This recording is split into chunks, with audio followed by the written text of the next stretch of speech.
US President Donald Trump has said that he has no regrets about his tweets asking the 4 congresswomen to go back to their home countries. Trump claims that the political fallout has benefited him. Trump, though, insisting on not relishing the fight, said that he is enjoying it since he is getting to put out a message to American people. President Trump has been facing the heat from various corners over his tweets on 4 congresswomen of different origin. The tweets have been termed racist by the critics.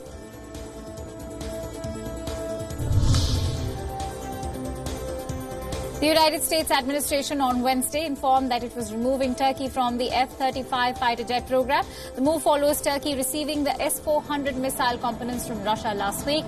First parts of the S-400 air defense system were flown to Ankara on Friday. Washington had been long trying to prevent the deal. An official said that the US and other F-35 partners were aligned in this decision, and the process to formally remove Turkey from the deal will be initiated soon.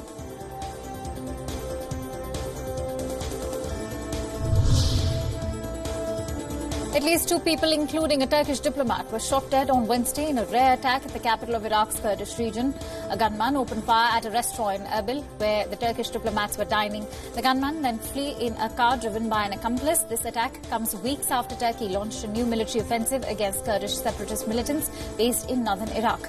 Turkey, Iraq's central government in Baghdad, and Kurdish authorities in Erbil have condemned the attack.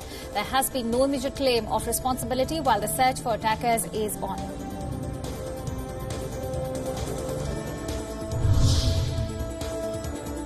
Iran's Foreign Minister Mohammad Javad Zarif said that tight U.S. sanctions on Iran has amounted to economic terrorism. U.S.-Iran strains have worsened since U.S. President Donald Trump last year quit the 2015 international agreement to curb Iran's nuclear program in return for sanctions relief. Thereafter, Trump has imposed more sanctions on Iran.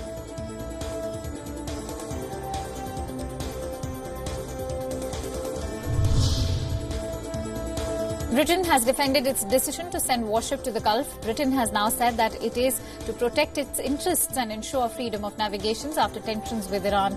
Earlier, Britain had said that the mission was routine. Iran has vowed to respond to what it calls Britain's piracy over the seizure of an Iranian oil tanker in Gibraltar.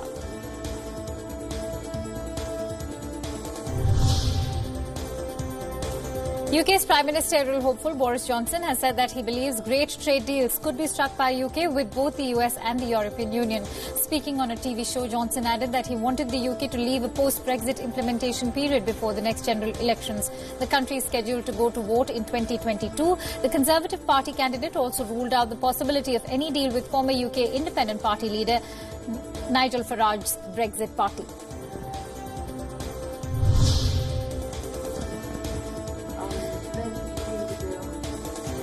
I escaped from Boko Haram. So thank you for your opportunity. It's tough stuff, right? Yes. Your population are locked up in concentration. US President Donald Trump on Wednesday met a group of people from 17 countries who are survivors of religious persecution. These people belonged to China, Turkey, North Korea, Iran and Myanmar. Trump, who counts evangelical Christians among the core political base, has made religious freedom one of the centerpieces of his foreign policy.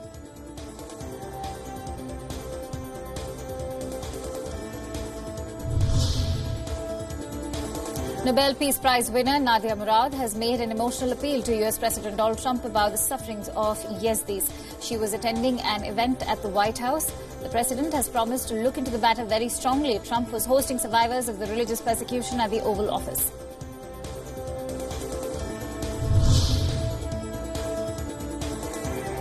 The United Nations has called on the international community to take urgent action, helping the children in northeast Syria camps. It has warned that these children remain the most vulnerable to violence and extremism. The camp of Al-Hol in Syria houses 70,000 people. Many of the residents from different countries reached the camp after fleeing from areas held by Islamic State group extremists. The children at these camps have experienced heavy bombing and escaped fights, a reason why they are insecure and fearful. Acting to the situation, the UN is currently providing schooling to 3,000 children in camps.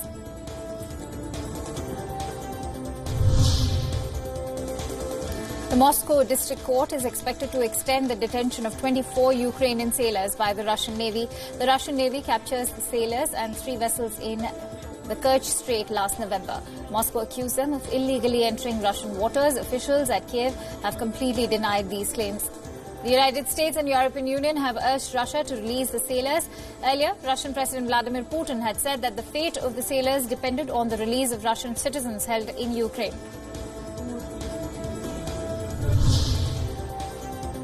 A Chinese foreign ministry spokesman reiterated China's stance over the South China Sea issues. This comes after a week-long standoff with Vietnam near an offshore oil block issue. The spokesman said that China hopes Vietnam respects China's sovereign rights and rights of competency in related waters. He also said that China is hopeful that Vietnam does not take actions that lead to a complicated situation.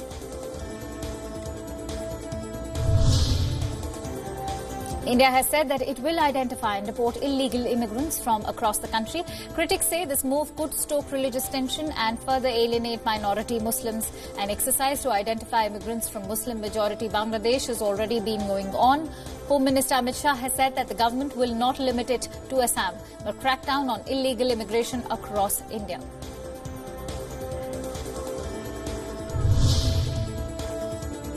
Greece's new parliament has sworn in after July 7th elections that saw a broad conservative victory end over 4 years of leftist rule. The 51 members of the new government swore the oath of office on the Bible in a ceremony in line with Greek tradition. This further underlined the break with the term of defeated leftist Prime Minister Alexis Tsipras, an atheist who had taken the oath in a civil ceremony in 2015. Mitsotakis, a pro-business conservative, has vowed to ditch Tsipras' proposals to separate church and state.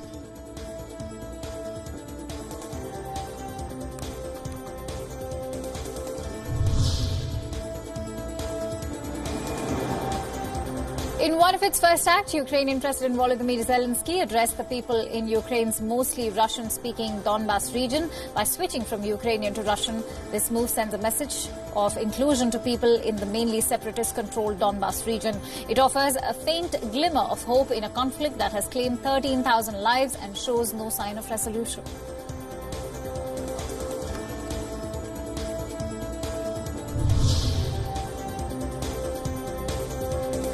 The World Health Organization declared the Ebola outbreak in Democratic Republic of Congo to be an emergency. The recent risk of Ebola has spread in the city of Goma and also into Uganda, which has increased the threat.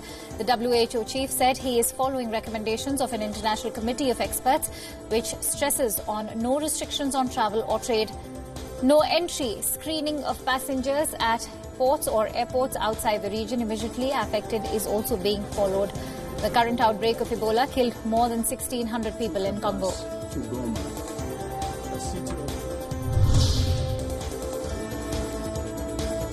Mexican drug lord El Chapo has been handed a life in prison by a U.S. court. 62-year-old Guzman was found guilty of 10 charges. This includes drug trafficking and money laundering. El Chapo has been ordered to pay $12.6 billion in forfeiture. And in addition to the life in prison, the drug lord was also given an additional 30 years as imprisonment. Speaking after the sentencing, El Chapo's defense attorney said the case was quote-unquote simply an inquisition. Protesters marched through the streets of Lower Manhattan on Wednesday, calling for justice 5 years after a 43-year-old African-American, Eric Garner, died. The protests came after the New York police officer who put Garner in a fatal chokehold during an attempted 2014 arrest will not face federal criminal charges. Eric Garner's death in 2014 played a key role in mobilizing the Black Lives Matter movement.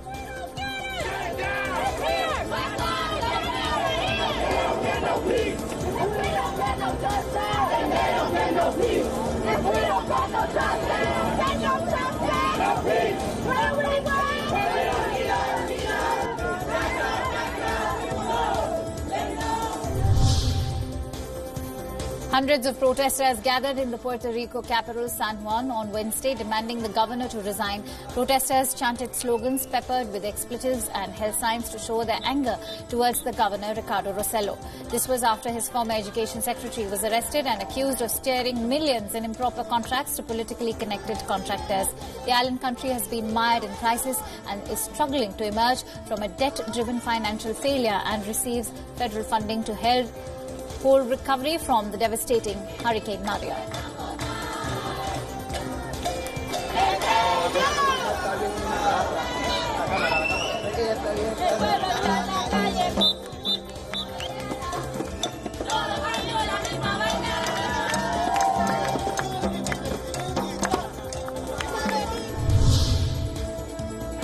Protesters in Myanmar have called on to the military to loosen its grip on politics. This comes amidst tensions mounting over the country's army-drafted constitution ahead of national elections next year.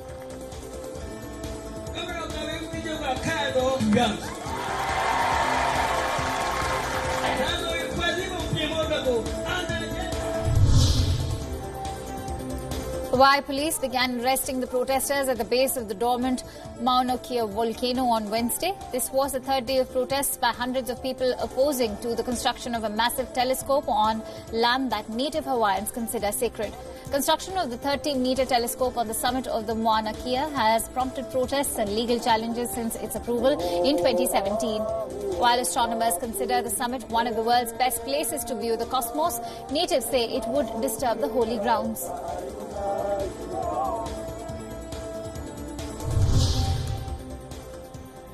In a tragic incident, a 6-year-old girl in Utah died on Monday after her father accidentally struck her with a golf ball. She's being remembered by her relatives as a loving and playful child. The police said a golf ball struck at the back of Aria Hill's head as she and her father were out golfing. The ball hit the base of her neck.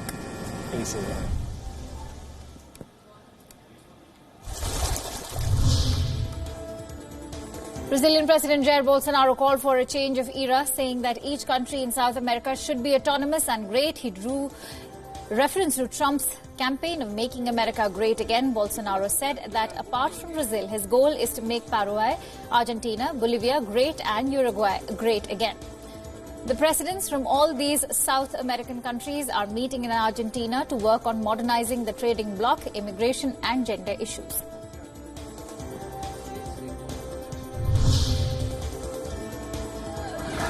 Residents in Sudan's capital of Khartoum cheered as the country's ruling military council and opposition groups signed a power-sharing deal. Sudan's ruling military and the pro-democracy movement signed a political document in Khartoum that's part of a power-sharing deal meant to end the country's deadlock after weeks of stalled talks. The signing is a key step in the country's transition after months of street protests that prompted the military to oust autocratic ruler Omar al-Bashir and take over the country in April.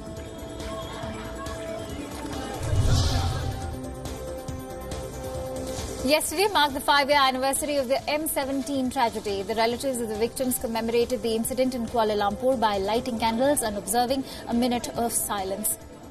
A buck missile shattered the Boeing 777, which was heading from Amsterdam to Kuala Lumpur in Malaysia as it passed over eastern Ukraine on July 17th in the year 2014. The ceremony was organized by the Australian and Dutch embassies. There were 298 flowers at the event to mark the number of passengers on board.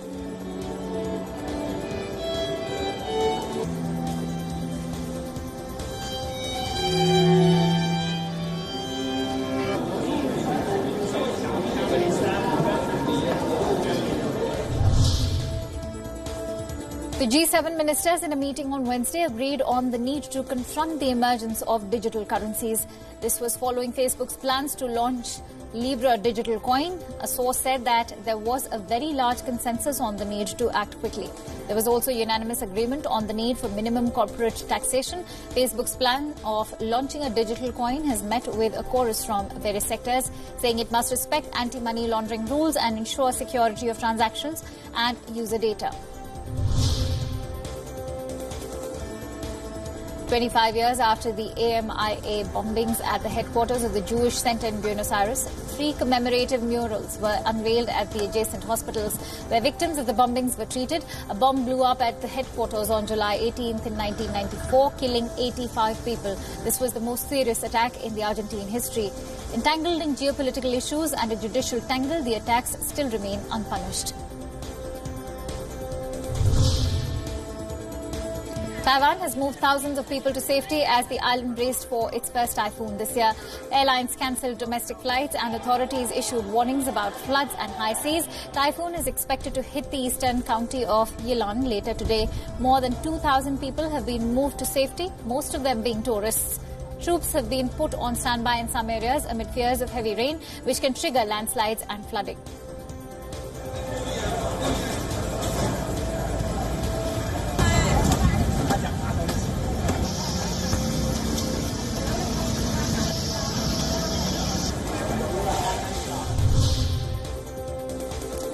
The roasting heat in much of the US is about to get worse as a heat wave is expected to send temperatures soaring close to 100 degrees Fahrenheit over the weekend. The National Weather Service has predicted the falling of more than 100 heat records on Saturday. Cities are preparing for the weather by opening municipal and other buildings as cooling centers. Residents are being advised to stay hydrated and avoid places with direct heat.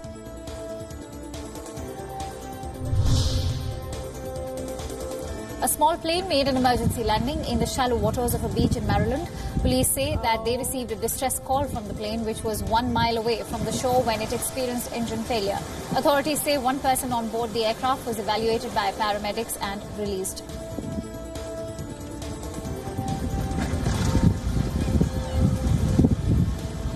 Oh.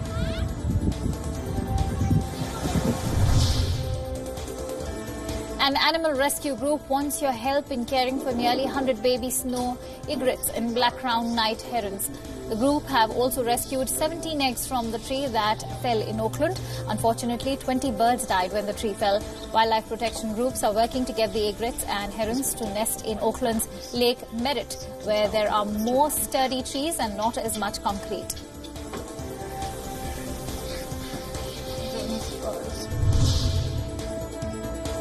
Forest officials in Assam's Kaziranga National Park in India rescued a rhino calf after it was stranded in the floods. The calf was brought to safety and is under observation at the rescue centre. Around 80% of the national park has been flooded by the Brahmaputra River, which flows along the sanctuary. The park is home to the endangered one-horned rhinoceros. The northeastern state has been facing severe floods, which have affected the human and animals alike.